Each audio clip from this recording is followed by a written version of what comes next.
क्योंकि इनका जो टर्म्स है, ग्रीक वर्ड्स है, वो बहुत इंपॉर्टेंट होता है मैथमेटिक्स में। And this is related to CTET also. Mathematics का जो टर्म है has been derive from the which word, just like from Greek word और लैटिन वर्ड, ऐसे क्वेश्चन आते ही हैं।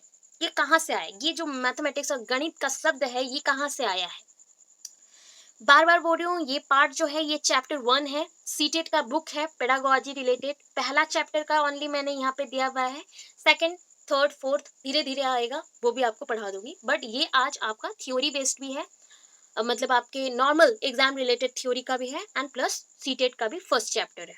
सो नेचर ऑफ मैथमेटिक्स सबसे इंपॉर्टेंट चीज ना, जब आप लोग सोचो कि ये इंपॉर्टेंट नहीं है तो यहाँ पे देख लेना कौन से ईयर में कितने क्वेश्चन आए हैं। प्रीवियस ईयर का भी मैथमेटिक्स का क्वेश्चन दूंगी, वहां पे भी आपको पता चलेगा इस पेपर से, इस चैप्टर से कितने क्वेश्चन आए हैं। चलो नेक्स्ट यहाँ पे हम स्टार्ट करेंगे, meaning and definition of mathematics. तो mathematics is a very important subject, ये समझ गए, ये तो इजी ही है एक line. Mathematics is a very important subject, generally there are many definitions of mathematics. For example अगर मैं बोलूँ ये क्या है, मैंने ये क्या बोला, मैथमेटिक्स किसका पार्ट है, किसका पार्ट है, आर्ट्स पार्ट है या फिर साइंस पार्ट है, किसका पार्ट, साइंस का पार्ट। तो यहाँ पे देखो मैथमेटिक्स में हम लोग क्या करते हैं, मैं देखो हिंट दे रही हूँ, मैथमेटिक्स में हम लोग सबसे इंपॉर्टेंट चीज क्या करते हैं, कैलकुलेशन। तो it is A science of calculation, it is A science of calculation, ठीक है। ये लाइन को याद रखोगे, जो जो लाइन इंपॉर्टेंट बोल रही हूँ उसको याद रखना है, साइंस ऑफ कैलकुलेशन।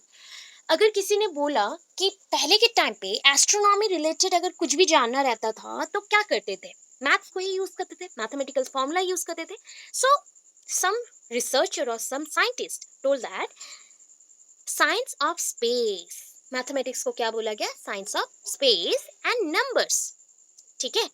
और कुछ ने क्या बोला, तीन लाइन आए यहाँ पे। पहला ने बोला कि साइंस ऑफ कैलकुलेशन है, दूसरे रिसर्चर्स ने बोला ये science of space and number है, बाकी के जो रिसर्चर्स है उन्होंने बोला इट इज ए और it is act as a science of measurement, magnitude and directions. Magnitude है, इसका डायरेक्शंस भी है, मतलब क्या है, मैथमेटिक्स ना कोई एक प्रॉब्लम सॉल्विंग प्रोसेस जैसा है। मैथमेटिक्स करोगे तो एक एंड प्रोडक्ट तक आप पहुंचोगे, एक एंड प्रोडक्ट तक आप जरूर पहुंचोगे, एक कंक्लूजन पॉइंट तक आप पहुंचोगे, कंक्लूजन पॉइंट तक पहुंचेंगे, एक इन्फार कर सकते हो, एक पॉइंट में आप एंडिंग कर सकते हो। तो इसलिए इसका डायरेक्शन है, इसका एक वस्तुत्व है, एक वैल्यू है। तो मैग्नीट्यूड भी है, इसको आप मेजर कर सकते हो, इसके थ्रू आप बहुत सारी चीज कैलकुलेट कर सकते हो। ये तीन लाइन हो गया आपके, बहुत इंपॉर्टेंट हो गया। अभी देखो साइड में मैंने एक कुछ लिखा है, क्या है ना, ये मैथमेटिक्स जो वर्ड है, ये ग्रीक वर्ड मैथेमा, मैथ का माँ याद रखना है, ठीक है, मैथेमा, मैथ का माँ, मैथेमा वर्ड से आया है, has been derived from the mathema word, Greek word है। एंड इसका मतलब होता है साइंस, मैथेमा का मतलब है साइंस, और स्लैश मेंशन है, ठीक है, नॉलेज और लर्निंग। साइंस हो सकता है, नॉलेज हो सकता है, या फिर लर्निंग हो सकता है। सोचो अभी लर्निंग को क्या बोला था, लर्निंग बोथ है, साइंस भी है एज वेल एज आर्ट्स भी है। तो देखो यहाँ पे मैथमेटिक्स का भी मतलब क्या आ गया, मैथमेटिक्स साइंस भी हो सकता है, नॉलेज भी हो सकता है, या फिर लर्निंग हो सकता है, हो गया। अभी देखो यहाँ पे और क्या है, mathematics should be visualized as, हम इसको कैसे देखते हैं, हमारा देखने का नजरिया एक है ना, ये व्हीकल है। जैसे आप क्या करते हो, गाड़ी चलाते हो, गाड़ी मोटर चलाते हो, वैसे ये एक व्हीकल है। To train a child to think, बच्चे को ट्रेनिंग देने के लिए, किस चीज का ट्रेनिंग, कल पूरा पढ़े हैं इंक्वायरी ट्रेनिंग आप लोगों ने पढ़ा है।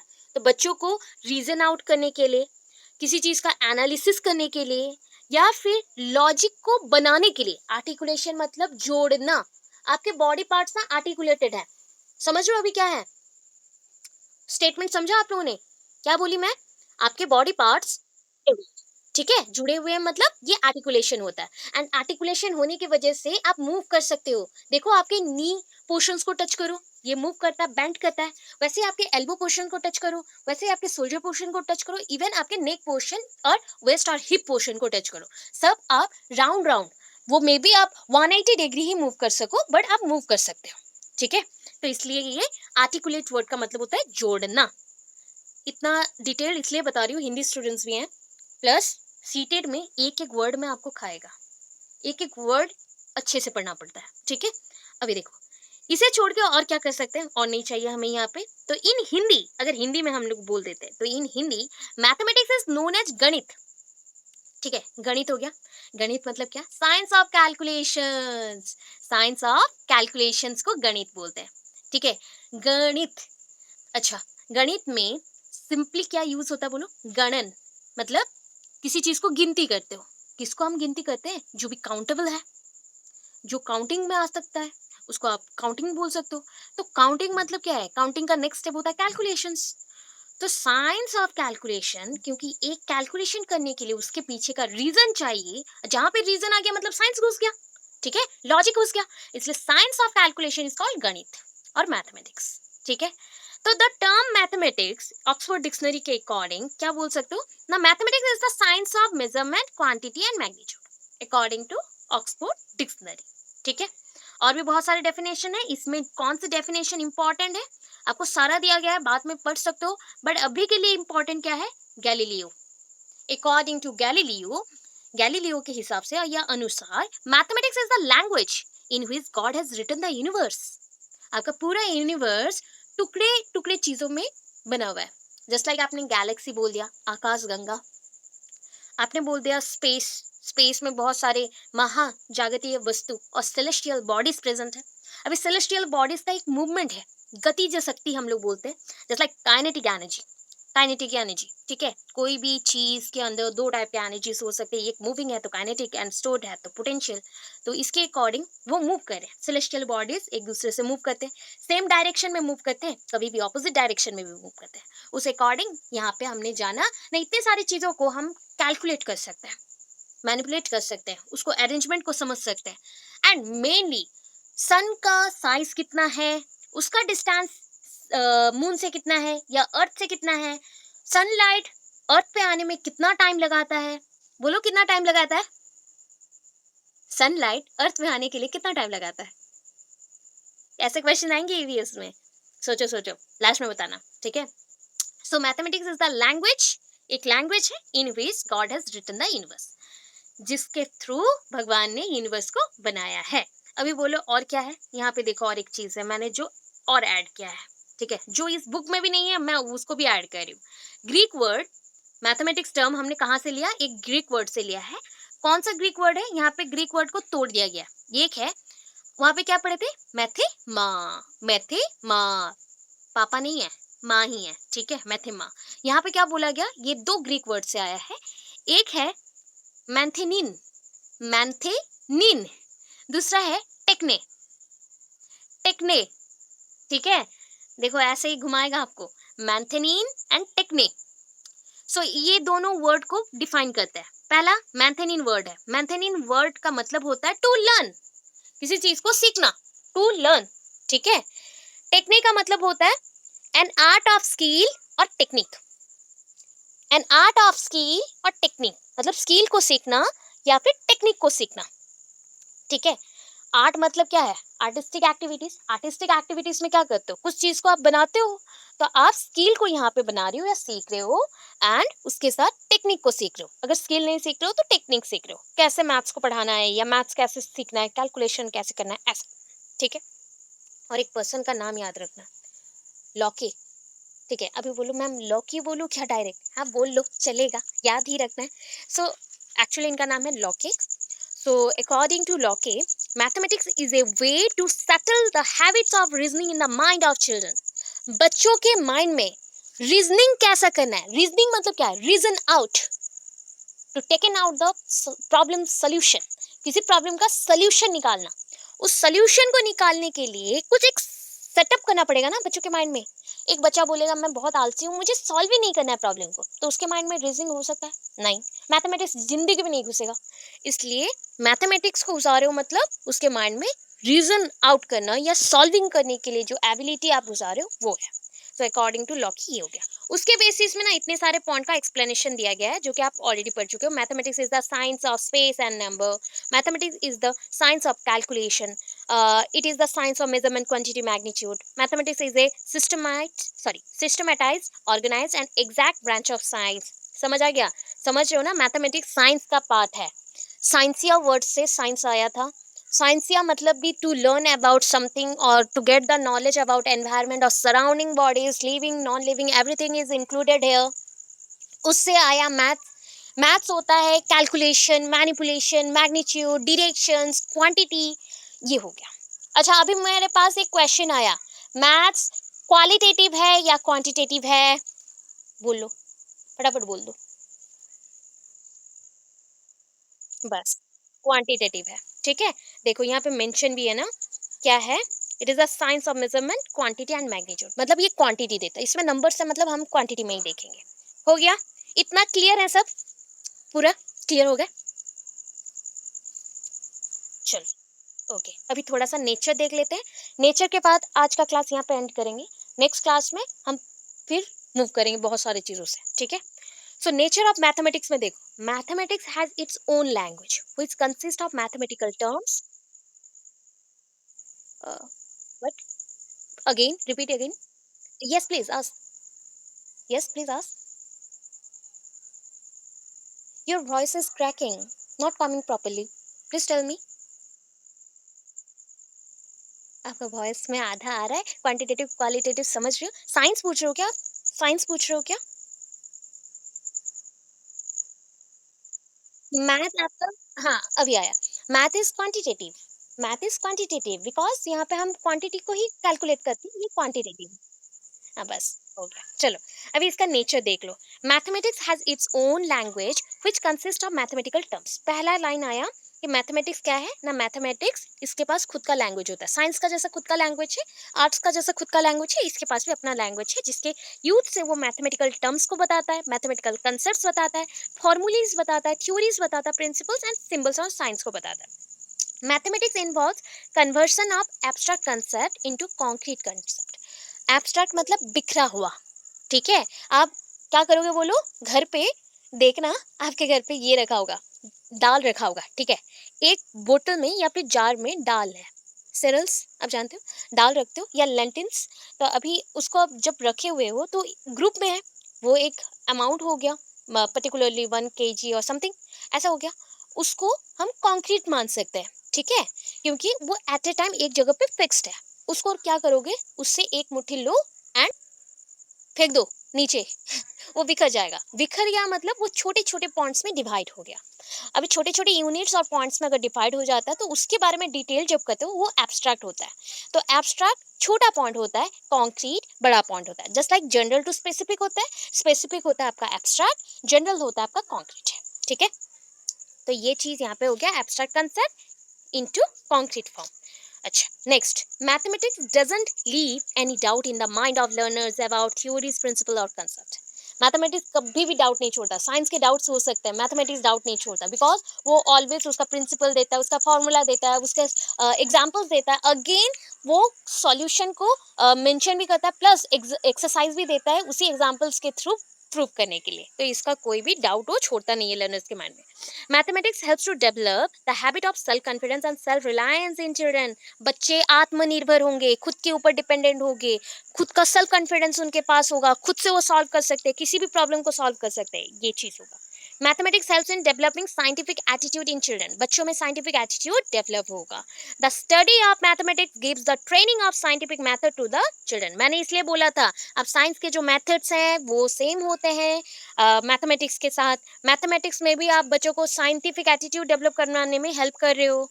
मैथमेटिक्स नॉलेज देता है, एग्जैक्ट, सिस्टमैटिक, लॉजिक, क्लियर, किसी भी चीज के बारे में एक्यूरेट नॉलेज देने के लिए हम मैथमेटिक्स को यूज करते हैं। मैथमेटिक्स इजीली हम कर सकते हैं। क्या होता है, छोटे बच्चे ना कुछ समझते नहीं है, तो हम क्या बोलते हैं, बच्चे अगर एडिशन नहीं समझ पाते तो उसको फटाक से बोलते हैं, सोच लो तुम्हारे पास 4 चॉकलेट थे, उससे तुमने 2 खा लिए और कितना रहा, 2 रहा। तो उसके माइंड में फटाक से आता है, वो नहीं जानता कि उसने ऐड किया, सब्सट्रैक्ट किया, क्या किया, बट उसको पता है कि उसके पास और लेफ्ट कितना है, 2 है। तो ये आपको क्या होता है ना, कुछ एक एग्जैक्ट पॉइंट तक ले जाता है। सिस्टमैटिक मतलब स्टेप वाइज मैनर पे सिस्टम के थ्रू चलता है। लॉजिकल है, लॉजिक लगाते हैं। क्लियर, बहुत क्लियर है। मैथमेटिक्स रूल्स, लॉज, फॉर्मूली सब कुछ को यूज करता है। एंड मैथमेटिक्स का फॉर्मूला इंडिया में जो है, बाहर के कंट्रीज में भी वही है। तो ये यूनिवर्सल पॉइंट है, वेरीफाइड होता है, ये चेंज नहीं होता, ये चेंज नहीं होता। It develops the ability of induction, deduction, generalization. Inductive method पढ़ चुके हो, डिडक्टिव मेथड पढ़ चुके हो, एंड जनरलाइजेशन मतलब जनरल आइडियाज गिविंग। इंडक्टिव मतलब इन, डिडक्टिव मतलब आउट। इंडक्टिव में आप क्या करते हो, कॉन्क्रीट पॉइंट पे जाते हो, मतलब बहुत सारी चीजों से मेनी टू वन में आ गए तो इंडक्टिव। डिडक्टिव में डिड्यूस करते हुए जा रहे हो तो आप वहां पे काटते हुए चलते हो, तो आप बोलो इंडक्टिव में आप बाहर से अंदर की तरफ आ रहे हो, डिडक्शन में आप अंदर से बाहर की तरफ जा रहे हो, डिड्यूस करते करते। डिटेल्ड अगर याद नहीं आ रहा फिर पढ़ाऊंगी मैं, ठीक है।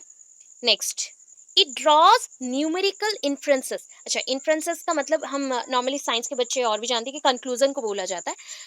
कोई भी आपके पास गिवन डाटास हो या इंफॉर्मेशन हो, उसके बेसिस पे हम न्यूमेरिकल कंक्लूजन्स निकालते हैं हमारे मैथमेटिक्स में, ठीक है। Last one, mathematics knowledge is applied in the study of science and in its different branches, for example physics, chemistry, biology and other sciences, ठीक है। सारी जगह पे आप मैथमेटिकल कैलकुलेशंस यूज कर सकते हैं। क्लियर है, इतना क्लियर हो गया पूरा वर्क एक्सेट्रा। तो क्वेश्चन हमारा ऐसा आता है कि what do you mean by teaching mathematics. Mathematics teaching से क्या समझते हो, बोलोगे मैम मैथमेटिक्स टीचिंग मतलब नॉर्मल टीचिंग में जो करते हैं वही होता है। यस ऑब्वियस वही है, बट टीचिंग एक ऐसा सब्जेक्ट है जहाँ पे आप अपने लॉजिक को प्रेजेंट करते हो, because teaching is also a subject of science और ब्रांच ऑफ साइंस। एंड इसको करने के लिए भी आपको क्या चाहिए, बहुत सारे ऑब्जर्वेशन और लॉजिक चाहिए। ओके, सो फर्स्ट क्लास में प्रीवियस टाइम हम लोग ने क्या पढ़ा था, that is all about the mathematics meaning, definition and इसके जो भी नेचर थे वो पढ़ चुके हैं, ठीक है। अभी जो पढ़ रहे हैं, आप बोलोगे मैम एम्स एंड ऑब्जेक्टिव्स नहीं पढ़े हमने, और क्या नहीं पढ़ा, ब्लूम्स टैक्सोनॉमी में नहीं पढ़ा, सीसी नहीं पढ़ा, सब कुछ पहले ही पढ़ चुके हैं। तो सेपरेटली वो सब कर लोगे, जो जो पॉइंट्स बाकी था, छोटा छोटा टॉपिक है जो इम्पोर्टेंट है for your CTET, for your theory exams, उसी को पढ़ा रही हूँ, ठीक है। इफ किसी का मे बी अनम्यूट है माइक्रोफोन, अगर प्रॉब्लम नहीं है या कुछ क्वेश्चंस आस्क करने तो पूछ सकते हो, otherwise mute up your microphone. Okay, voice screen audible है, सॉरी वॉइस ऑडिबल है, स्क्रीन विजिबल है, बोल दो ये सुन लो। Thank you. चलो, in mathematics teaching techniques are such as which are used to make the lesson interesting, to explain the content and remember it by heart during teaching learning process. Mathematics एक ऐसा subject है जिसको रट्टा नहीं मार सकते, rote learning is not possible in mathematics. इसको आप क्रैमिंग नहीं कर सकते हो या फिर किसी से देख के इमिटेट नहीं कर सकते हो, आप उसको सीखना पड़ेगा, उसके लॉजिक को सीखना पड़ता है। इसलिए मैथमेटिक्स में मोस्ट ऑफ द टाइम हम लोग एड्स का यूज करते हैं, वो होता है टीचिंग एड्स, ठीक है। Techniques are not directly linked with the teaching objectives, जो भी टेक्निक्स यूज होता है वो डायरेक्टली इन्वॉल्व नहीं हो सकता है। जस्ट लाइक मैथमेटिक्स में दो तीन लेसन्स मतलब क्या होता है, एक साथ कनेक्टेड होते हैं। ये लेसन्स को पढ़ाने के लिए आपको एक मेथड का यूज करना पड़े तो ये प्रॉब्लम हो जाता है। एक मेथड्स, नॉर्मली एक मेथड मतलब क्या हो जाएगा कि ओनली हम लेक्चर मेथड यूज करते हैं, तो lecture method is not possible in mathematics class. Demonstration, only demonstration also not good in mathematics teaching. क्या करना पड़ता है, दो तीन मेथड्स को एट ए टाइम यूज करना पड़ता है। तो दिस इज मतलब ये जो पॉइंट्स हैं, ये these are combinedly called many techniques at a time, many techniques at a time। तो at a time मैथमेटिक्स में बहुत सारे टेक्निक्स का यूज होता है। they are linked with teaching methods while methods are directly linked with the teaching objectives। समझ आया? आपके जो मैथमेटिक्स है, गणित है, गणित डायरेक्टली कोई चीज के साथ कनेक्टेड नहीं हो पाता, इसलिए क्या होता है, उसके जो ऑब्जेक्टिव्स होते हैं, उसके जो छोटे छोटे से उद्देश्य होते हैं, उसको पूरा करने के लिए हमें मेथड्स का सिलेक्शन करना पड़ता है, टीचिंग मेथड्स का सिलेक्शन करना पड़ता है। On the other hand teaching strategies are purposefully conceived and determines plans of action. Plans of action यहाँ पे POA भी बोल सकते हो, शॉर्टकट याद रखने के लिए, plans of action, not program of action. Program of action आपका 1992 है, रिवाइज नेशनल पॉलिसी। यहाँ पे मैंने प्लान्स ऑफ एक्शन को शॉर्टली आपको रिमेंबर करने के लिए बोला, POA। अभी POA क्या है, हमारा मेन पर्पस है कि मैथ्स आप लोगों को समझ आए। तो बच्चों को मैथ्स समझाने के लिए आप क्या करते हो, टीचिंग स्ट्रेटेजीज और टीचिंग मैथड्स का यूज करते हो। By using different type of aids आप प्रेजेंट करते हो मैथ्स को, एंड ये इजीली बच्चों को समझ आता है, ठीक है। अभी देखो वेरियस टाइप ऑफ स्ट्रेटेजीज है यहाँ पे। मैथड्स आप लोग पढ़ चुके हो, कौन से मेथड्स हैं आपके, मेथड्स कौन से बता दो, एक भी मेथड बता दो, मैं फिर बताती हूँ, बोलो कुछ मेथड्स का नाम बोलो। कोई भी कुछ मेथड्स का नाम बोलो, जो मेथड्स आप लोग पढ़ चुके हो, जो आप, हाँ, yes, okay, project method, demonstration method and lecture method, okay, these are methods, ठीक है, थैंक यू सर। ये सारे क्या है, ये आपके मेथड्स हैं, ठीक है। ये लेक्चर कम डेमोन्स्ट्रेशन और project method, learning by doing method, experimental method, बहुत टीम टीचिंग मेथड, बहुत सारे मेथड्स हैं, नियर अबाउट हमारे पास 40+ मेथड्स हैं। बट हम अगर कुछ चीज को कंप्लीट करने के लिए, suppose this is my goal and I need something to proceed my next process और नेक्स्ट स्टेप, सो उस स्टेप तक पहुंचने के लिए मुझे कुछ एक प्लानिंग करना पड़ेगा। This planning here, this planning is called strategies, ठीक है। Various strategies and techniques of teaching mathematics given below are given below. First one drill work, second one oral work, third that is इधर इधर है, हम लोग ऐसे पढ़ लेते हैं।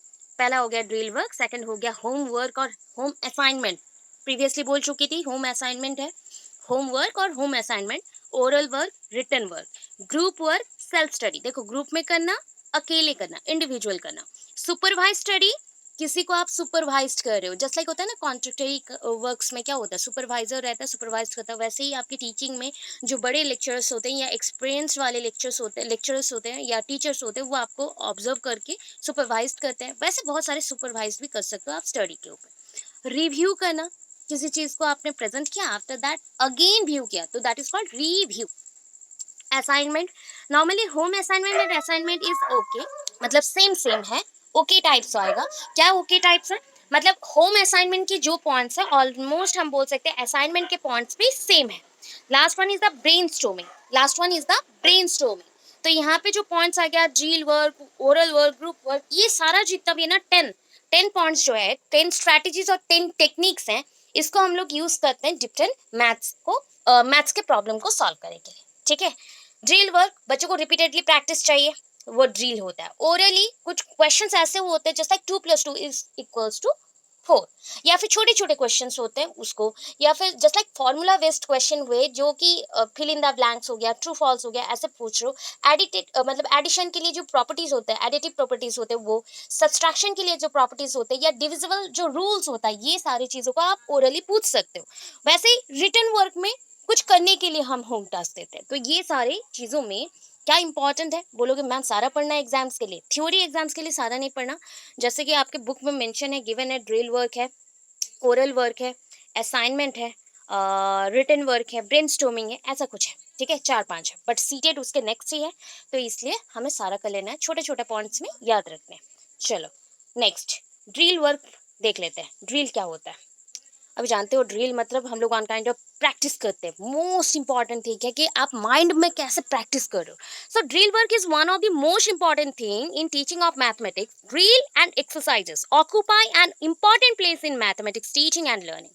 मतलब हम लोग सिंपल सिंपल लाइन से स्टार्ट करें, drill work is based on the physiological sorry psychological principle, not physiological, physiological body related होता है, मतलब बॉडी के विद इन जो नॉर्मल सर्कुलेटिव प्रोसेसेस होते हैं या एक्सक्रीटोरी प्रोसेसेस होते हैं, उसको हम लोग बोलते हैं वो फिजियोलॉजिकल, मतलब रिलेटेड टू फिजिक।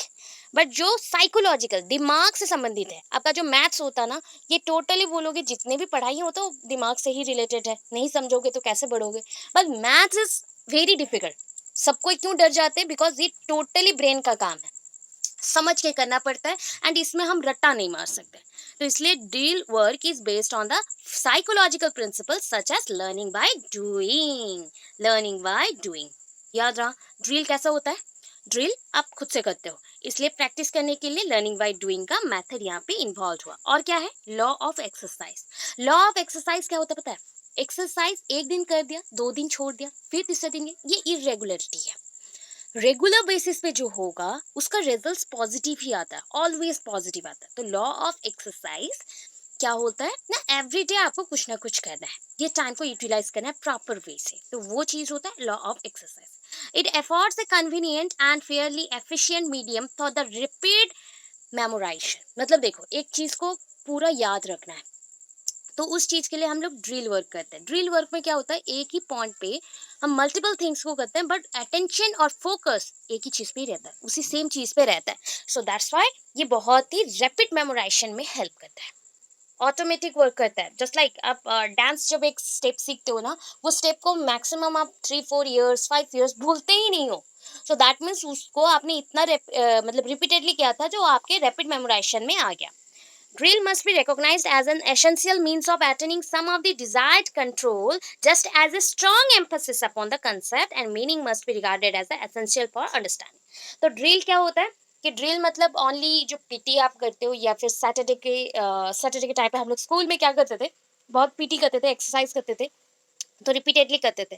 तो ये नहीं है, ये हम नॉर्मल उस ड्रिल को यहाँ पे नहीं रख रहे हैं। यहाँ पे ड्रिल क्यों नेसेसरी है? किसी चीज को अंडरस्टैंडिंग वे से समझने के लिए, किसी चीज को प्रैक्टिस करते हुए अंडरस्टैंडिंग वे से समझो, ताकि एक क्वेश्चन जैसा प्रैक्टिस किया है उसी रिलेटेड अगर मेनी क्वेश्चंस आता है हम लोग सॉल्व कर सकते हैं। मतलब उसी फॉर्मूला को, उसी चीज को हम लोग सेम जगह पे सेम टाइप के क्वेश्चंस पे यूज कर सकते हैं। ठीक है, ये आपको अपॉर्चुनिटीज देता है, बहुत सारा अपॉर्चुनिटीज देता है कि same type of situation, same type of questions जब भी अराइज करें वहां पे आप कर सको।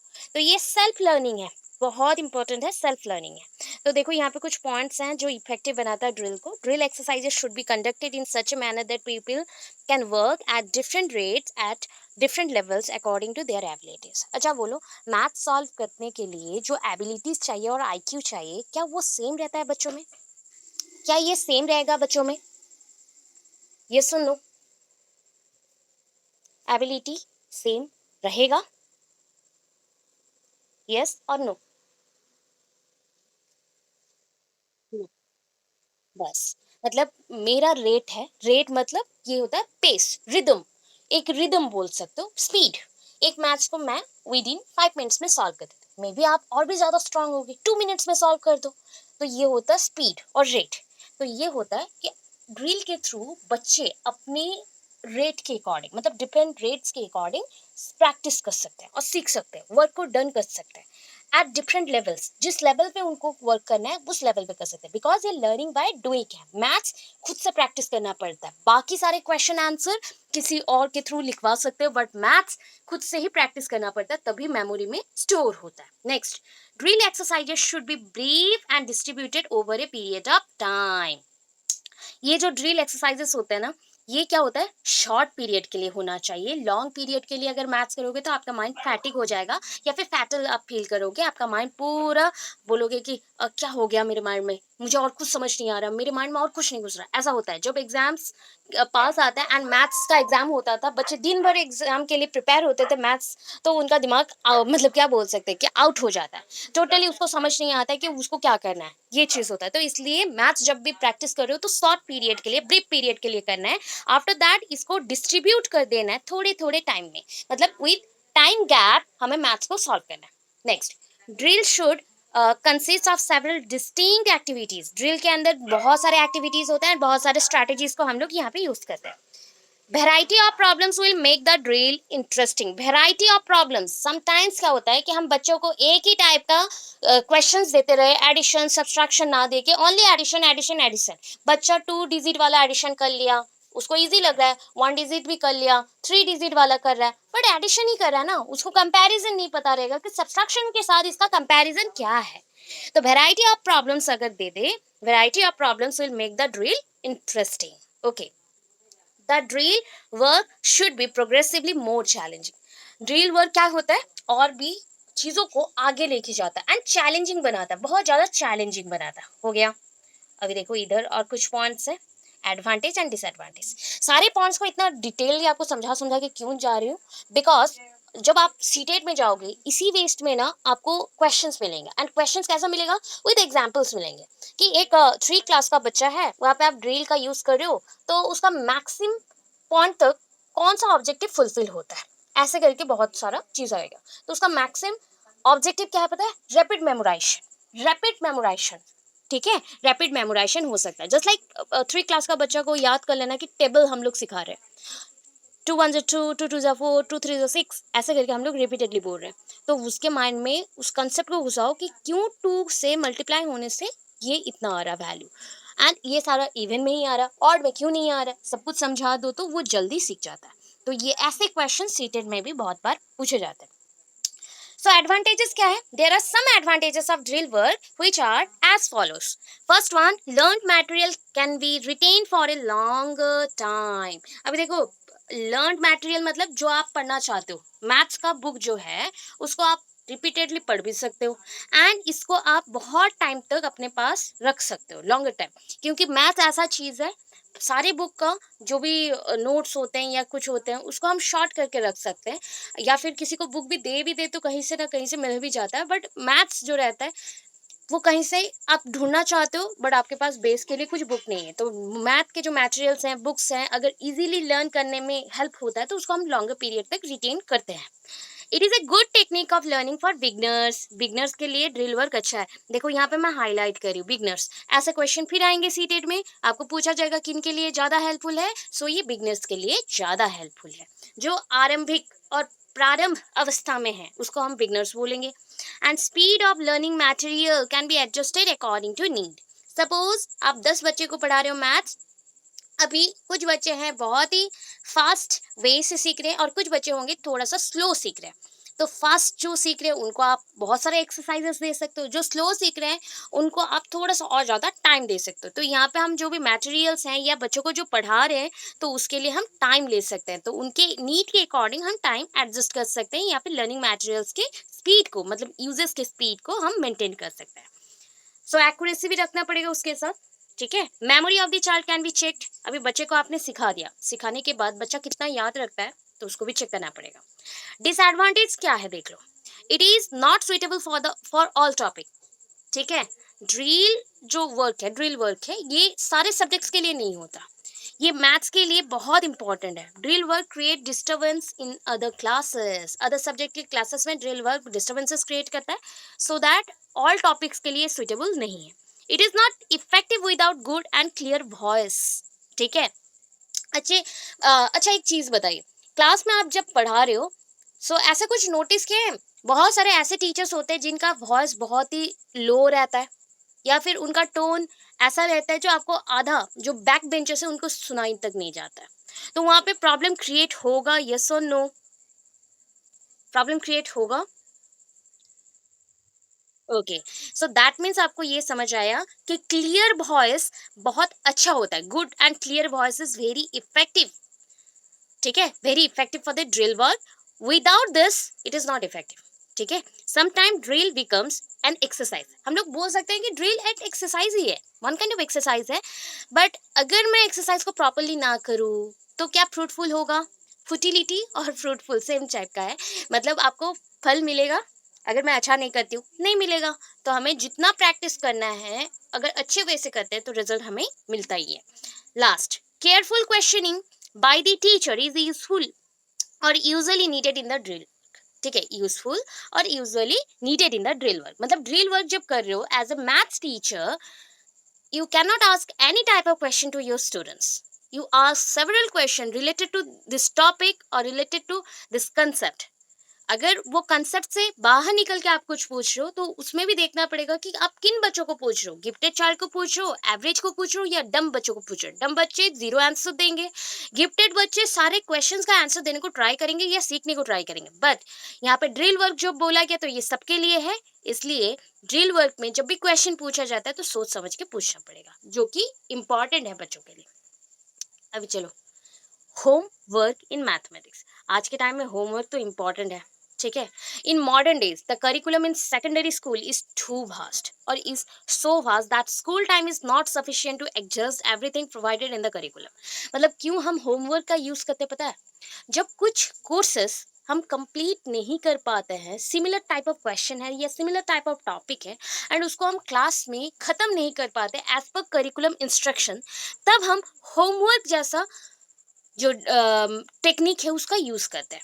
Homework plays a vital role as a teacher get very short time to cover the heavy load of curriculum. समझ आया?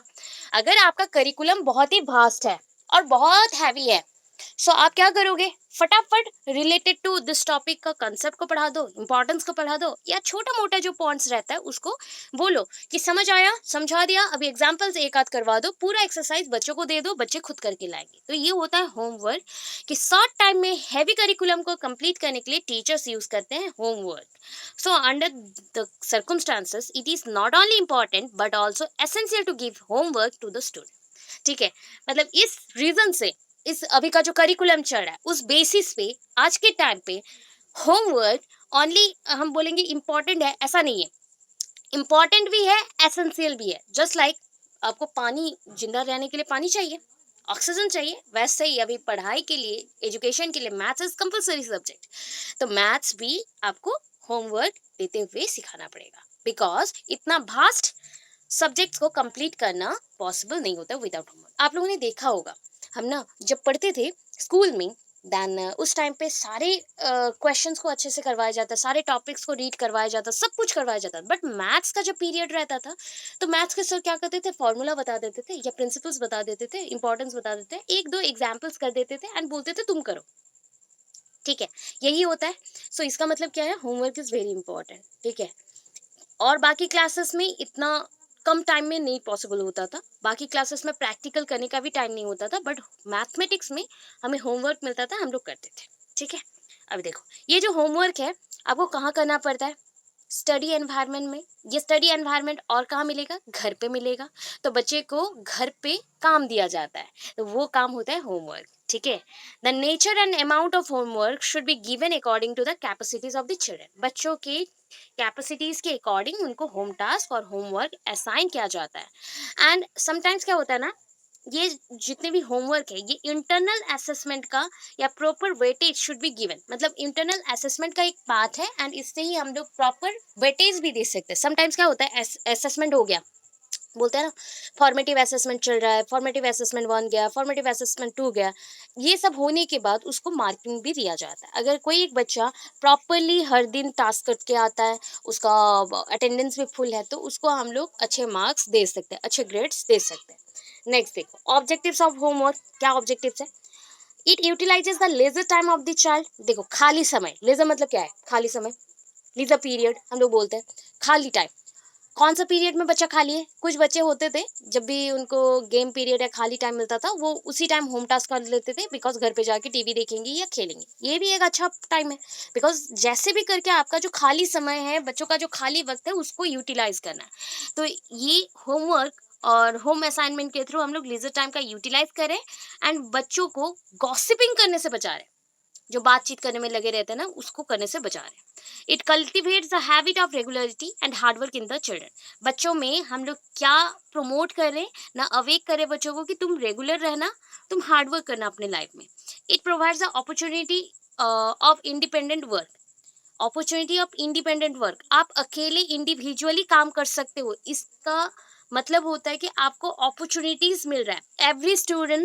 every students has their own potential and that potential should be maintained by this method, and a teacher should give particular examples, particular short questions related to any type of mathematics drill. तो mathematics drill में जो जो practice किया था उस related बच्चों को हमने छोटे छोटे कंसेप्ट दे दिए, क्वेश्चन पूछ लिया। अभी बच्चे को हम इंडिविजुअल वर्क करने के लिए अपॉर्चुनिटीज दे रहे हैं, सो दैट मैक्सिम पॉइंट्स का उसका डेवलप हो जाएगा, उसका ऑब्जेक्टिव डेवलप होगा। It provides opportunity for the application and practice of gain knowledge. अभी देखो एक चैप्टर आपने किया, आफ्टर कंप्लीटिंग दिस चैप्टर आपको कुछ नॉलेज मिला, इस नॉलेज को आपने क्या किया, दूसरे पार्ट में आपने यूज किया या दूसरे मैथ्स के क्वेश्चन में यूज किया।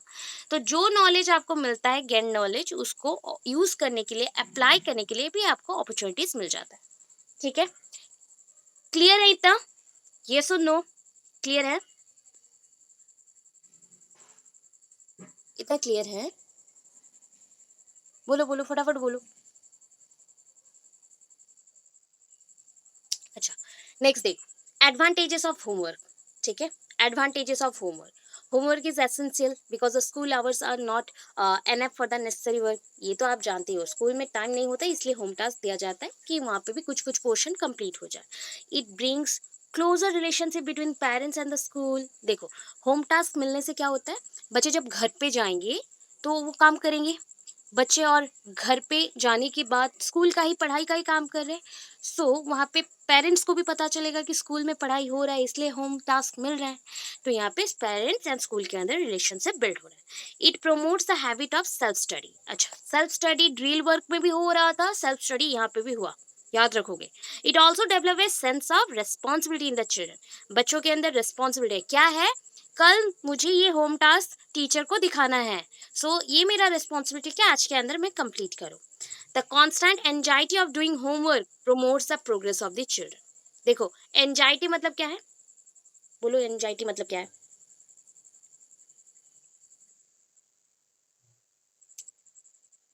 चिड़चिड़ापन। हाँ, चिड़चिड़ापन, वन काइंड ऑफ चिड़चिड़ापन। मतलब हम एक ही काम को रिपीटेडली कर रहे हैं, रिपीटेडली कर रहे हो तो यहाँ पे बुरा तो लग रहा है कि हम गुस्सा भी फील नहीं कर सकते, हम चिड़चिड़ हो रहे हैं, करने में मूड भी नहीं आ रहा। बट ये जो रिपीटेटिव प्रैक्टिस है, इसी की वजह से कांस्टेंट एक वर्क हुआ, होमवर्क तो कंप्लीट हुआ, प्लस आपके अंदर प्रोग्रेस भी आएगा, बच्चों में प्रोग्रेस भी आएगा। एक ऐसा चीज है ये कि इसको गुस्सा आने से भी करने से कुछ पॉजिटिविटी मिलता है। ठीक है, मैथ्स ऐसा सब्जेक्ट है जहाँ पे आप करते जाओ तो कुछ ना कुछ बेनिफिट्स जरूर मिलेगा। नेक्स्ट चलते हैं, डिसएडवांटेज में आ जाते हैं। Home do not provide suitable condition for work. अगर घर पे बच्चे को हम सारा सुविधा ना दे, या एनवायरनमेंट ना दे, या पढ़ने के लिए टाइम ही ना दे, तो बच्चा नहीं कर पाएगा, ये मेन प्रॉब्लम है। Next problem is that many students involve their parents और others to get their homework completed. Sometimes क्या होता है ना, जब हम लोग बचपन में छोटे थे, कुछ कुछ बच्चे ऐसे भी होते थे कि खुद का काम खुद नहीं करेंगे, एंड सो जाएंगे या कुछ हो जाएगा, एंड नेक्स्ट डे मॉर्निंग में स्कूल रहेगा तो वो टास्क कंप्लीट नहीं करते थे, एंड इसकी वजह से बहुत डांट पड़ता था या पनिशमेंट मिलता था। इसलिए उनके घर के कोई बड़े भैया, छोटे बहन, छोटा भाई, कोई भी हो, इवन उनके पेरेंट्स उनको इन्वॉल्व कर देते, चलो कंप्लीट करो मेरे टास्क को। Some children develop emotional tension because of homework. Homework मिल जाता है ना, कुछ बच्चों को अगर पनिशमेंट मिलेगा, ये डरा दो, एंड होम टास्क वो कंप्लीट नहीं कर पा रहा है या उसको समझ नहीं आ रहा कैसे कंप्लीट करना, how to complete it, then उसके अंदर ना एक टेंशन क्रिएट हो जाता है कि मैं कैसे करूँगा, उसके वजह से भी उसके अंदर एंजाइटीज आते हैं। Homework assignments are sometimes misused as punishment. कभी कभी होमवर्क और होम असाइनमेंट को हम लोग पनिशमेंट के तौर पे भी देते हैं कि तुम आज एक टास्क कंप्लीट नहीं करके आया है, कल तुम 10 टास्क कंप्लीट करके आएगा, ऐसे भी हम लोग यूज करते हैं। ओके, तो ये हो गया आपका दो, हमने पढ़ लिया, ड्रिल पढ़ लिया, ड्रिल स्ट्रैटेजी पढ़ लिया, फर्स्ट स्ट्रैटेजी पढ़ लिया, सेकंड स्ट्रैटेजी हम लोग होमवर्क और होम असाइनमेंट पढ़ लिया। अभी है ओरल वर्क, समझ रहे हो, ओरल है मतलब जो चीजें कर रहे थे वो ओरली होगा। So in mathematics, oral work is not only interesting but may be effective especially in the initial stage. मैंने अभी बोला था ना, ये बचपन में हेल्पफुल होता है।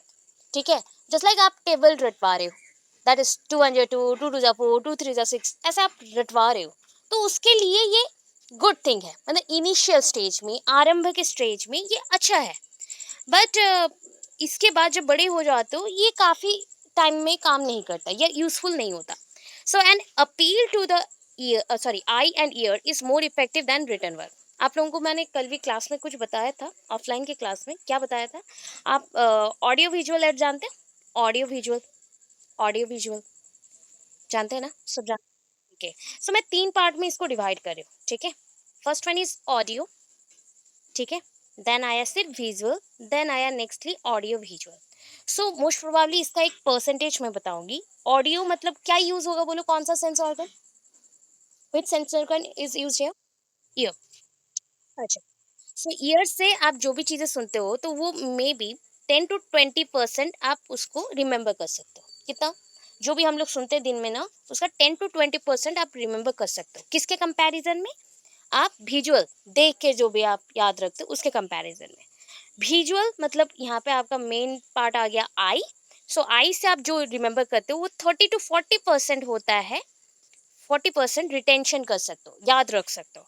लास्टली देखो, ये दोनों के कॉम्बिनेशन में, दोनों के कॉम्बिनेशन में आया, मतलब ऑडियो एंड विजुअल आया। ये ऑलमोस्ट 70% रिटेंशन करता है, 70% रिटेंशन करता है। ये चीज यहाँ पे इंपॉर्टेंट हो गया। जब भी आई एंड ईयर दोनों दोनों यूज होता है ना, तब आपका जो रिटेंशन पावर है, एबिलिटी है, या याद रखने का जो क्षमता है वो बढ़ जाता है, वो बहुत बढ़ जाता है। 70% is not bad, is very good to retain everything in your mind and store it for the longer period.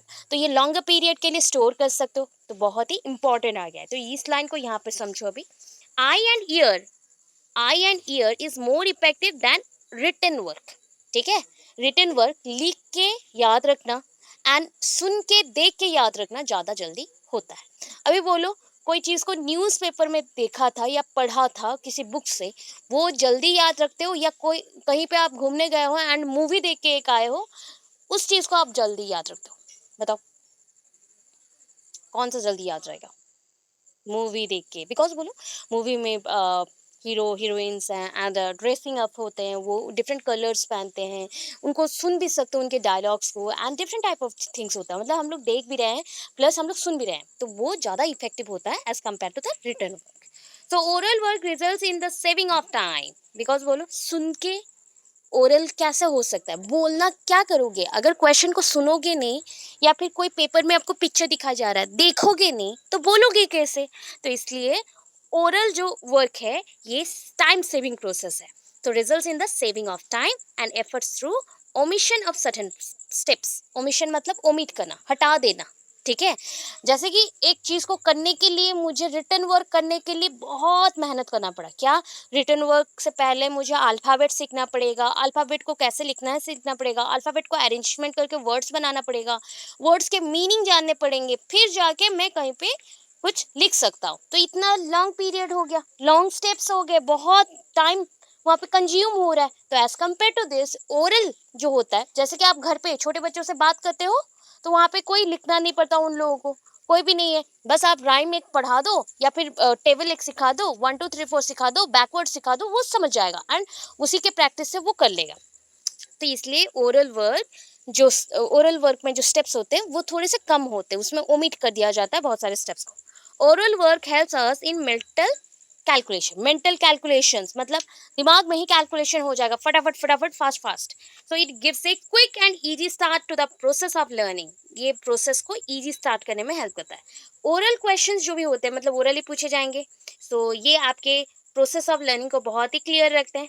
Oral questions can be graded as difficulty in a better manner, मतलब क्या है ग्रेडेड, ग्रेडेड एज डिफिकल्टी बोला गया, that means आप जब questions पूछते हो तो सिंपल टू कॉम्प्लेक्स होता है, सिंपल टू कॉम्प्लेक्स होता है उसके डिफिकल्टी लेवल के according. This demands the power of careful listening. Maths के क्वेश्चन ऑलवेज क्या होता है, अगर ओरली हो रहा है तो थोड़ा सा डिफिकल्ट हो जाता है, इसलिए सोच समझ के लिसन करके विजुअलाइजेशन, देखो लिसनिंग करने के लिए कान लगेगा, ईयर, ठीक है ना, विजुअलाइजेशन करने के लिए आई लगेगा, एंड उसके बाद थिंकिंग करने के लिए दिमाग लगेगा, मेंटल, एंड डिसीजन लेने के लिए भी दिमाग लगेगा। तो इतनी सारी चीज़ों को यूज़ करके ये कर रहे हैं, मतलब ये बहुत इफेक्टिव है। ठीक है, so hence all new processes methods should be introduced initially in the people's mind orally। बच्चों के माइंड में जो भी चीज़ें डालना है, ABCD राइम्स नर्सरी पॉइंट में जो भी यूज़ करते थे हम लोग, तो सब कुछ हम लोग ओरली ही करते थे। दस they will develop interest for the new material, उनके अंदर ये हम लोग डाल देंगे तो और भी ज़्यादा वो एनहांस करेंगे चीज़ों को। जस्ट लाइक देखो एक लाइन है, when oral work has been done, जैसे ही हमारा ओरल वर्क खत्म हो जाता है तो रिटन वर्क उसको फॉलो अप करता है, because it is an admitted fact that, एक फैक्ट है, reading makes a full man. Reading पढ़ने से एक कंप्लीट इंसान आप बनोगे। ठीक है, बट कॉन्फ्रेंस से रेडीमैन, आपको अगर मैं कॉन्फ्रंट करना सिखा दूं, ये सामना कैसे करना है, फेस टू फेस कैसे बनाना है, या फेस टू फेस कॉन्फ्रेंस कैसे करना है, बातचीत कैसे करना है, तो आप एक रेडीमैन बन जाओगे, मतलब तैयार हो गए हो। एंड राइटिंग जब आप सीख जाते हो तो आप एग्जैक्ट मैन बनते हो। तो 3 मैन आपको बनना है। फुल मैन मतलब आप रीड करना जानते हो, आप बोलना जानते हो, आप पढ़ना जानते हो, तो ये रीडिंग हो गया आपका फुल मैन। कॉन्फ्रेंस जब आप इंटरेक्ट कर सकते हो प्रॉपर वर्ड का यूज करके तो आप रेडी मैन बनते हो, एंड जब राइटिंग आ गया तो आप एग्जैक्ट मैन बनते हो। ठीक है, एडवांटेजेस ऑफ ओरल वर्क क्या है, with this technique memory of the child can be tested, इसके थ्रू हम लोग बच्चों का टेस्ट ले सकते हैं। हो गया। Confidence in the process of learning can be develop. देखो जो बच्चे बहुत ज़्यादा कॉन्फिडेंट होते हैं वो फटाफट आंसर देते हैं ओरल टेस्ट में। थिंकिंग, अंडरस्टैंडिंग, इमेजिनेशन पावर यहाँ पे बहुत अच्छे से डेवलप होता है बच्चों का। ठीक है, अभी नेक्स्ट चलो देखो ऊपर क्या है। Revision of this subject matter taught can be done quickly. अभी देखो अगर जो मैं आपको पढ़ा रही हूँ इसको मैं एग्जाम के टाइम क्या करूँ, आपको रिवीजन करवाऊँ, तो मैं थोड़ा थोड़ा आपको बोलते हुए जाऊंगी ओरली, सो दैट रिवीजन बहुत क्विकली हो जाएगा। ठीक है, अगर बच्चों को प्रीवियस नॉलेज चेक करना है, सपोज आप कितना जानते हो पहले क्लास में क्या हुआ था, तो हम उसको रिटन फॉर्मेट में टेस्ट नहीं करेंगे, हम ओरल फॉर्मेट में टेस्ट करेंगे ताकि हम जल्दी से जान सके कि आपका प्रीवियस नॉलेज कितना है। Students become more attentive in the class. जब हम बच्चों को बहुत रैपिडली क्वेश्चंस पूछते हैं ना, तो बच्चे बहुत अटेंटिवली सुनते हैं, क्योंकि मैम क्वेश्चंस पूछ रहे, बार बार क्वेश्चंस पूछ रहे, तो हमें अटेंटिवली सुनना पड़ेगा ताकि मैं नेक्स्ट क्वेश्चंस का आंसर दे सकूं। नेक्स्ट डिसएडवांटेजेस में क्या आ रहा है देखो। डिसएडवांटेजेस में पहला पॉइंट आ गया, record of the learn material can not be kept for reference if the work is only carried out orally. मतलब ओरली अगर हो रहा है, किसी चीज को आपने बच्चों को पढ़ाया ओरली, राइम सिखाया, कोई इसका प्रूफ है क्या? कोई राइम, कोई मैथ्स के फॉर्मूला, कुछ भी प्रूफ नहीं है। मैथ्स का मतलब मैंने क्या किया, काउंटिंग सिखाया, 1+1+1+ करते हुए उसके फिंगर टिप्स को पकड़ के मैंने काउंटिंग सिखाया, 1 2 3 4 बोलना सिखाया, इसका कोई प्रूफ नहीं है उसको कितना पता है। It is very quick advice as not suitable for all the student. ये एक बहुत ही रैपिडली होता है एंड ये ना सारे बच्चों के लिए सुइटेबल नहीं है। बहुत बच्चे होते हैं जो बोल नहीं पाते हैं, सो उन बच्चों के लिए हम इसको यूज नहीं कर सकते। All the problems can not B solve भरवली, पूछ के सॉल्व नहीं कर सकते, भरवली हो नहीं सकता।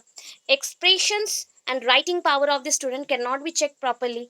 यहाँ पे बच्चों का जो एक्सप्रेशन है, क्योंकि एक मैथ को हम लोग, आप मुझसे ज़्यादा जानते हो, एक मैथ को हम लोग 4 to 5 वेट से कर सकते हैं solve easily, shortcut method, long method, बहुत सारे मैथड में कर सकते हो, तो सारे मैथ्स के लिए ये यूज़ नहीं हो सकता। एंड बच्चों का राइटिंग पावर कितना है या बच्चे कितना जानते हैं एक्सप्रेस करना करना, तो वो सब पता नहीं चलता।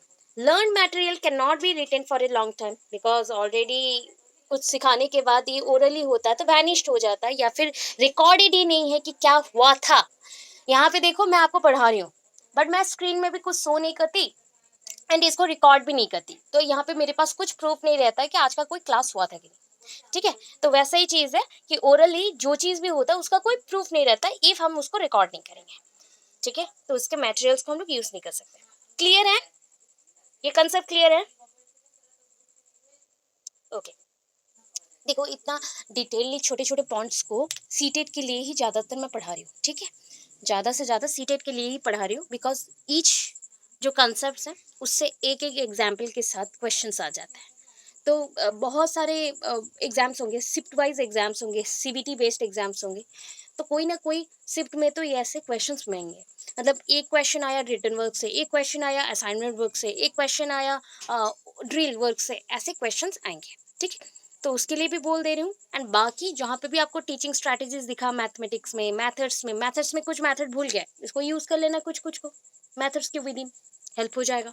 ठीक है, written work in mathematics, written work बोला गया है, ओरली खत्म हो गया, अभी रिटन आ रहा है। So in order to attain precision and accuracy, written work is essential in mathematics। मतलब देखो एक स्ट्रॉन्ग पॉइंट तक पहुंचना हो, मतलब ओरल जो पॉइंट होता है वो वोलाटाइल समझ सकते हो, वो वैनिश्ड हो जाता है बिकॉज उसका रिकॉर्डेड मटेरियल है नहीं। पर जब भी रिटन होता है तो रिटन मतलब तो कहीं पे लिखना पड़ेगा, तो उसके ना जो भी चीजें हैं वो रिकॉर्ड हो जाते हैं। So in order to attain precision and accuracy, written work is essential in mathematics. Mathematics में अगर एक्यूरेट होना है, प्रैक्टिस करना है, एक्यूरेट कब होंगे प्रैक्टिस करने से, तो प्रैक्टिस करना है तो मैथमेटिक्स के लिए हमें क्या चाहिए, रिटन वर्क चाहिए। On the basis of psychology of the visual auditory types, it is evident that all the children cannot get benefit from the oral work alone। समझ आया क्या बोला? विजुअल, विजुअल मतलब देख के, ठीक है, आई, ये क्या है, ईयर। सो ये दोनों के जो कंसेप्ट थे जो कि ओरल पैटर्न था या ओरल वर्क था, ओरल वर्क सबके लिए नहीं पॉसिबल है। मैंने क्या बोला था, जो बच्चे हैंडीकैप्ड है, कैसे, जो सुन नहीं पाते हैं या फिर जो बोल नहीं पाते हैं, अच्छा बोलो, जो बच्चे सुन नहीं पाते हैं, क्या वो ओरली आंसर दे पाएंगे? नो मैम, बिकॉज अगर क्वेश्चन समझ ही नहीं आ रहा है, कुछ कुछ क्वेश्चन वो समझ पाएंगे जब बड़े होंगे, बट छोटे बच्चों के टाइम पे ही तो हम लोग इनिशियल पॉइंट पे ही ये सारे ड्रिल्स को यूज कर रहे हैं। तो ओरल कब यूज होता है? मौखिक तो बचपन में ही यूज होता था, इनिशियल पीरियड में। अगर बच्चों को तभी नहीं सिखा पाए या फिर पूछ नहीं पाए, तो बच्चे सीख नहीं पाएंगे नेक्स्टली। तो ओरल वर्क अलोन, अकेले बच्चों के लिए बेनिफिशियल नहीं होता, ऑल बच्चों के लिए बेनिफिशियल नहीं होता। तो इसके लिए और एक वर्क आया, that is called written work. Written work में क्या होता है? ओरल वर्क को सप्लीमेंट करने के लिए रिटन वर्क आया। जैसे कि ओरल वर्क में कुछ प्रॉब्लम आ रहा था, वो फेल्यूर हो रहा था, इसलिए उसको सप्लीमेंट करने के लिए, उस पॉइंट को चेंज करने के लिए कौन आया? रिटन वर्क आया। तो रिटन वर्क क्या है कि यहाँ पे ना हम क्या करते हैं कि रिटन वर्क भी अकेले हेल्पफुल नहीं होता है। क्या बोलो, रिटन वर्क जो है, इसमें मैथमेटिक्स करना सबके लिए पॉसिबल है? रिटन वर्क में यस सुन नो? ओके, कौन से बच्चे नहीं कर सकते हैं?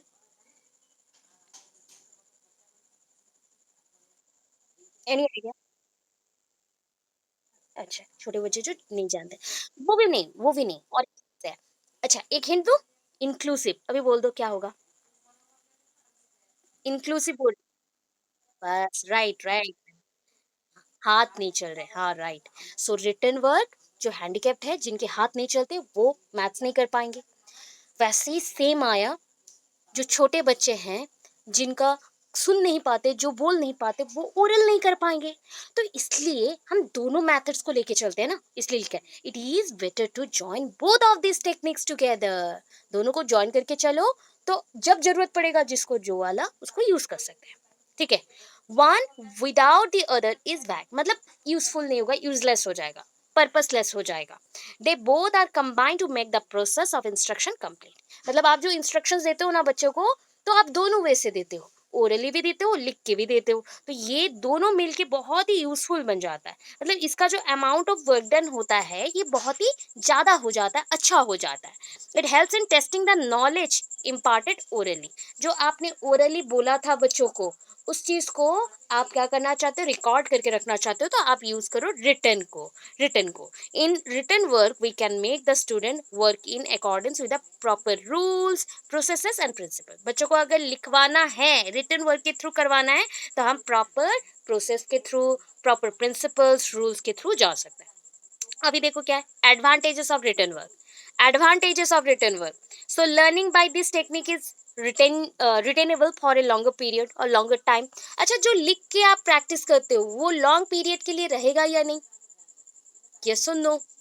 ओके, बहुत। इसलिए किसी मैम ने मुझको पूछा था, मैम आप कैसे याद करते थे? मैं बहुत लिखती हूँ, बिकॉज मैं रट नहीं पाती, मैं किसी चीज को रट्टा मान नहीं सकती। तो मैं समझती हूँ कॉन्सेप्ट को, अपने वर्ड में उसको प्रेजेंट करती हूँ, और लिख लिख के प्रैक्टिस कर करके मैं प्रेजेंट करती हूँ। तो ये चीज है कि रिटन वर्क से हमें मैक्सिमम चीजें बहुत लॉन्ग पीरियड तक याद रहता है। Memory of the child can be tested. बच्चों के अगर मेमोरी को टेस्ट करना है कि कितनी टाइम तक ये सारी चीज उसके माइंड में है, तो आप बीच बीच में रिटन टेस्ट कर दो, हो जाएगा। Expression of writing power of the student can be check properly. अभी देखो, राइटिंग एबिलिटी सबके पास नहीं होता।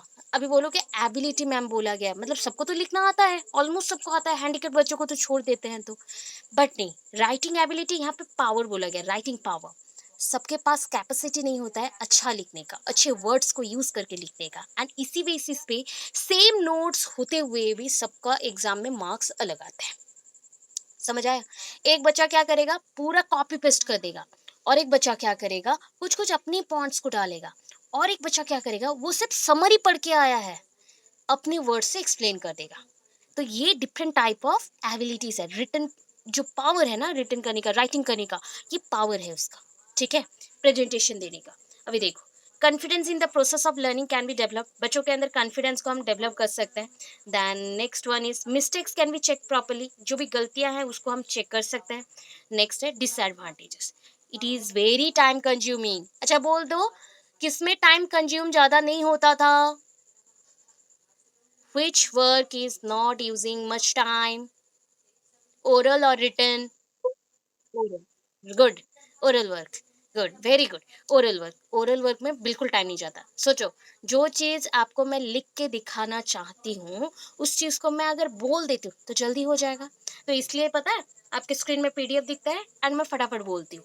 अदरवाइज़ इसी चीज़ को अगर लिख-लिख के करेंगे, तो 1 साल भी कम पड़ेगा इतने कोर्सेज़ को कंप्लीट करने में, ठीक है? It is very laborious technique. आप लिखने में हालत खराब होता है, हाथ दुखता है ना? आपके दिमाग में प्रेशर नहीं पड़ता है, आपके हाथ दुखते हैं। एग्ज़ाम हॉल में कभी नोटिस किया है आप लोगों ने?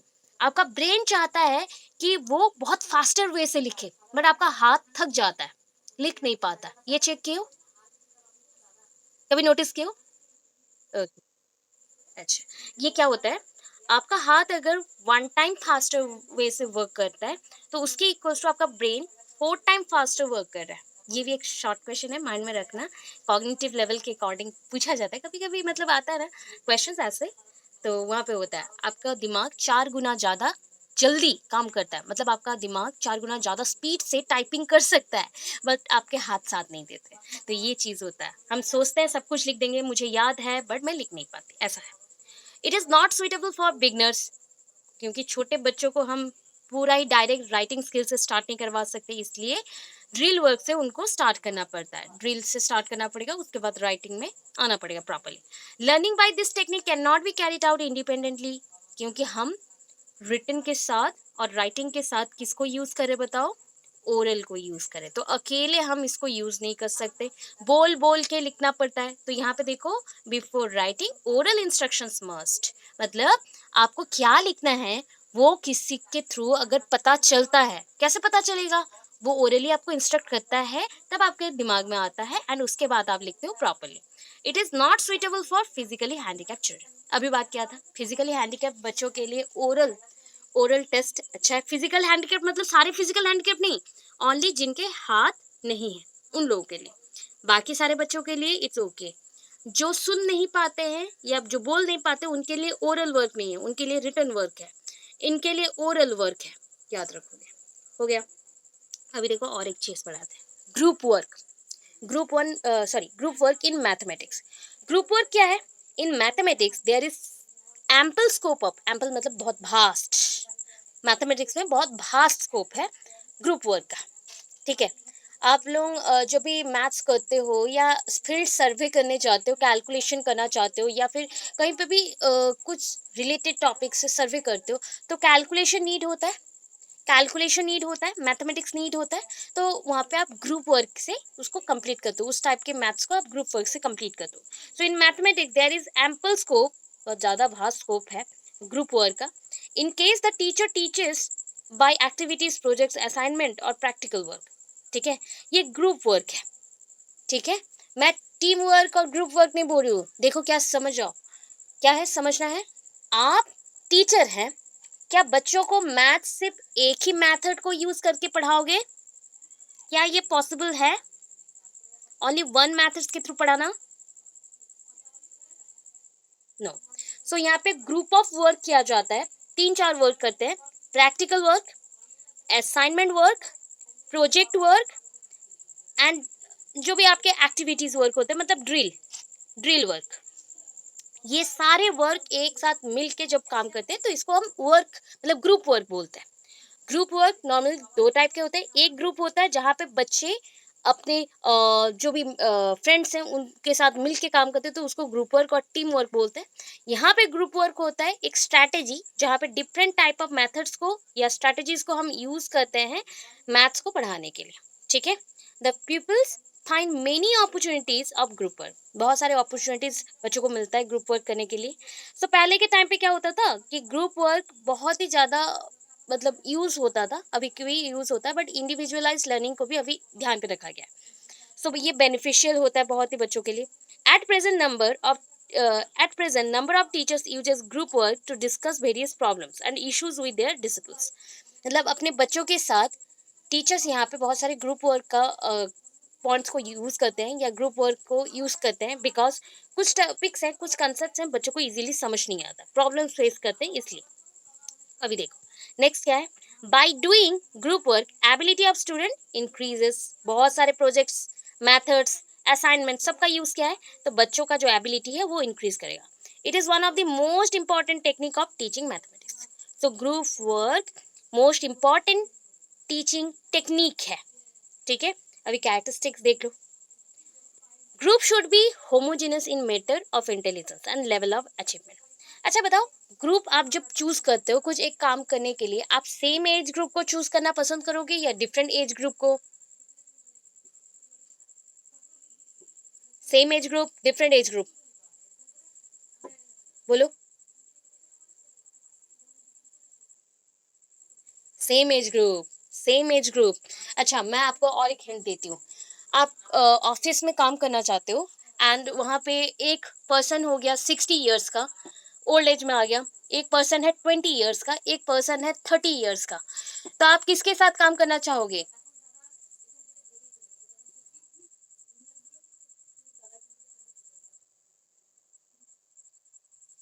जो एक्सपीरियंस है, सुनो, जब ग्रुप वर्क करते हैं तब हम लोग सारे टाइप का यूज कर सकते हैं, बट सबसे ज्यादा हमें यूज करना पड़ता है मैन पावर का.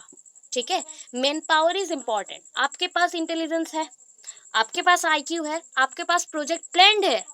आप अभी क्या नीड करोगे? एक्सपीरियंस वाले पर्सन को नीड करोगे या मैन पावर नीड करोगे? मैन पावर मतलब जिसके पास एबिलिटीज हैं वर्क को फास्टर वे से करने का. ठीक है, जो कम एज के होते हैं वो फास्टर करते हैं.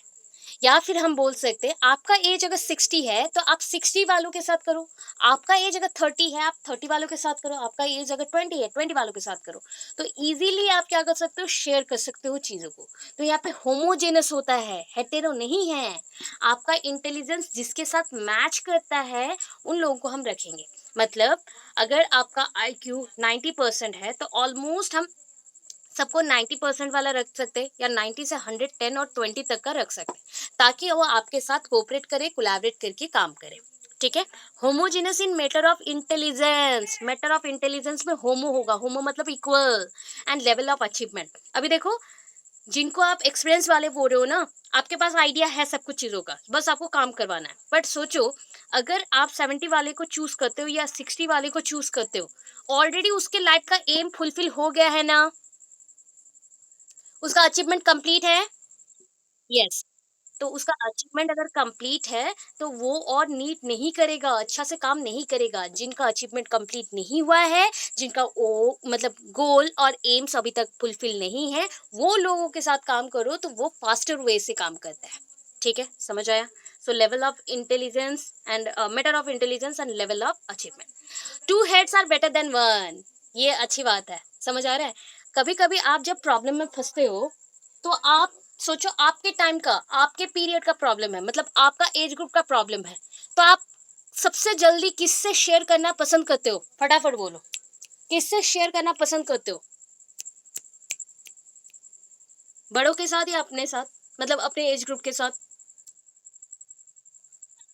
बस ये चीज हुआ. तो यहाँ पे एक लाइन मेंशन हुआ, two heads are better than one. यहाँ पे कोई एज ग्रुप का मेंशन नहीं हुआ, बट एक लाइन मेंशन हुआ है कि अकेले कोई काम कर रहे हो, उस काम में डिफिकल्टीज आई, तो आप किसी से सजेशन तो लेंगे ना.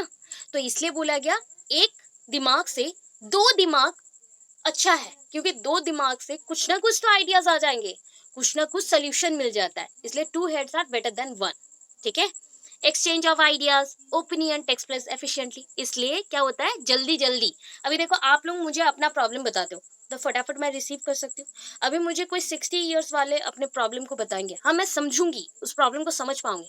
मे बी मुझे, मेरे पास उतना एक्सपीरियंस नहीं है जो उनके लेवल के इश्यूज को मैं समझ पाऊँ. तो ये थोड़ा सा डिफिकल्ट रहता है. अदरवाइज अगर कोई सजेशन लेना है, बहुत बड़ा सजेशन लेना है, बड़ों से ले सकते हो. बट छोटा मोटा सजेशन है या सेम लेवल का कुछ इश्यूज है तो हम अपने एज ग्रुप वालों से ले सकते हैं. So exchange of ideas and opinion बहुत फास्ट होता है. It makes competitive cooperation amongst the group member. Competitive कब होते हैं हम लोग? जब सेम एज ग्रुप वाले होते हैं या सेम एग्जाम के लिए प्रिपेयर करते हो. एक एज लिमिट होता है 10 साल 20 साल का, उसके अंदर जितने भी लोग हैं कम्पिटिटिव होता है, एंड वो एक दूसरे को कोऑपरेट भी करते हैं प्रिपरेशन के लिए, वर्क के लिए. Utilization of experience and learning from one another. ये पीयर ट्यूटरिंग जो पॉइंट बोल रही थी, क्या है, मैं आपके एक्सपीरियंस को काम कर मतलब यूज कर रही हूँ, काम में लगा रही हूँ, एंड आप मेरे एक्सपीरियंस को काम में लगा रहे हो, एंड एक दूसरे से हम लोग बहुत कुछ सीख रहे हैं. Learning from one another. The best age in which group may be most profitable is the age from 8 to 12 years. देखो 8 से 12 साल का बच्चा ना बहुत कुछ सीख जाता है, बहुत कुछ, बिकॉज देखो 8 साल का बच्चा है तो नियर अबाउट ये अभी ही क्या हुआ, स्टैंडर्ड 1, स्टैंडर्ड 2, स्टैंडर्ड 3 में जाएगा। एंड जो भी 12 साल का बच्चा है वो ऑनसेट ऑफ प्यूबर्टी होने वाला है, मतलब उसमें मैचुरेशन आने वाला है, तो उनके मन में ना बहुत कुछ जानने का शौक होता है। तब वो अपने एज ग्रुप वालों के साथ ही मिलजुल के ये सब जानना पसंद करते हैं, ना कि बड़ों के साथ। तो ये चीज है कि ये एक बेस्ट पीरियड है जब बच्चों का लर्निंग बहुत ही फास्टर वे से चलता है। ठीक है, इसलिए बच्चे ग्रुप बनाते हैं, गैंग बनाते हैं।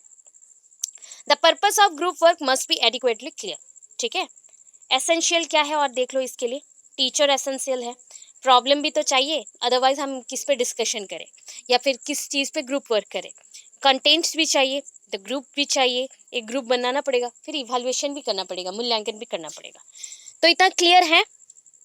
ये सुनो, क्लियर है? ओके, अभी देखो और एक टॉपिक पढ़ा देते, ये लास्ट टॉपिक है आज का। ठीक है, सेल्फ स्टडी। सेल्फ स्टडी बोलो मैम, ये तो आ रहा है मुझे, फिर भी सुन लो क्या क्या लिखना है। Self study means individuals own independent study. यहाँ पे इंडिविजुअल खुद का स्टडी खुद से करेगा, इंडिपेंडेंटली करेगा, जब अपना मूड करे तब करेगा, बट इंडिपेंडेंटली कर रहा है। ठीक है, the individual studies and learn himself. यहाँ पे बच्चे खुद से ही सीख रहे हैं, खुद से पढ़ रहे हैं, खुद से सीख रहे हैं। An individual attempts and solve the problems himself without any outside help. बच्चे किसी का नीड नहीं है, बच्चे मतलब बच्चों को किसी का हेल्प नहीं चाहिए, नीड नहीं चाहिए, सेल्फ स्टडी कर रहा है ना, खुद से प्रॉब्लम्स को सोल्यूशन देगा, खुद से ही सॉल्व करेगा। Self study can be made more effective and systematic by giving regular homework और असाइनमेंट। सेल्फ स्टडी ना ऑलमोस्ट होमवर्क जो दिया जाता है, होमवर्क अगर बच्चों को बोला जाए, इंस्ट्रक्शन दिया जाए कि खुद से ही करना है, तो वो सेल्फ स्टडी बन जाता है। क्योंकि रेगुलर होमवर्क जब मिलता है तो बच्चे उसी पे ही लगे पड़े रहते हैं, खुद का काम है, खुद का प्रॉब्लम है, उसको सोल्यूशन देना है, तो उसके अकॉर्डिंग सॉल्व जैसे जैसे करते जाते हैं उतना इफेक्टिव वे से वो सीखते हैं।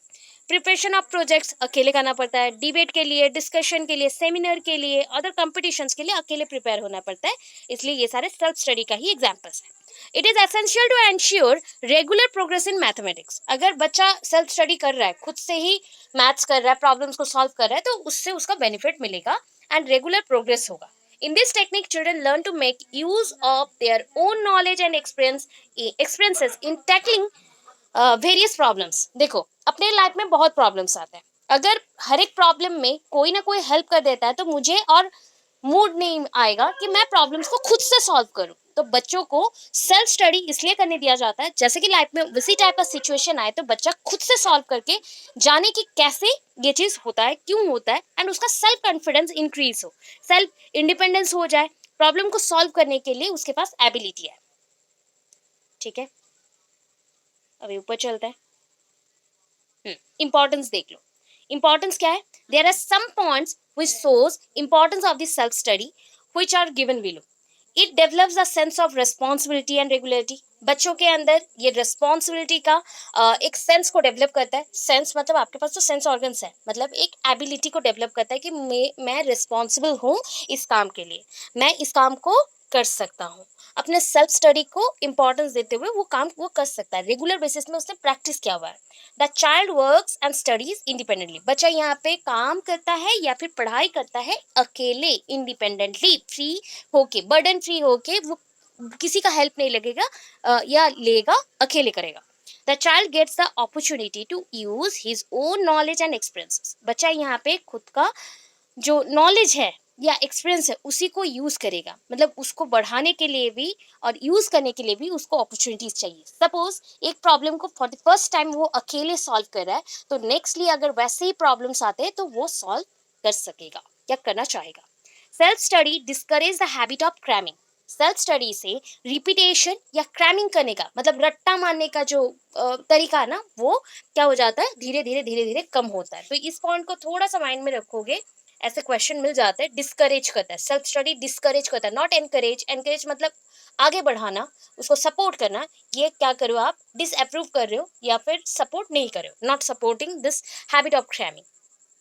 It helps in proper utilization of the leisure time.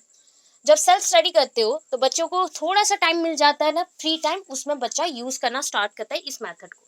It develops heuristic and problem solving attitude in the children. अच्छा, प्रॉब्लम सॉल्विंग क्या होता है, जहाँ पे आप प्रॉब्लम्स का रीजन निकालते हो क्यों हुआ एंड उसको एक सोल्यूशन देते हो। दैट मीन्स उसके लिए भी पहले तो एक प्रॉब्लम चाहिए या सिचुएशन चाहिए एंड उसको आप सॉल्व करते हो, वो एटीट्यूड। एंड ह्यूरिस्टिक मतलब जो आउटवर्डली होता है या वर्ल्डली होता है, मतलब दुनिया का जो भी प्रॉब्लम्स हैं या दुनिया रिलेटेड, या मतलब बोल सकते हो जिसके लिए एविडेंस चाहिए, ऐसे प्रॉब्लम्स को सोल्यूशन देना उसे अच्छा लगता है।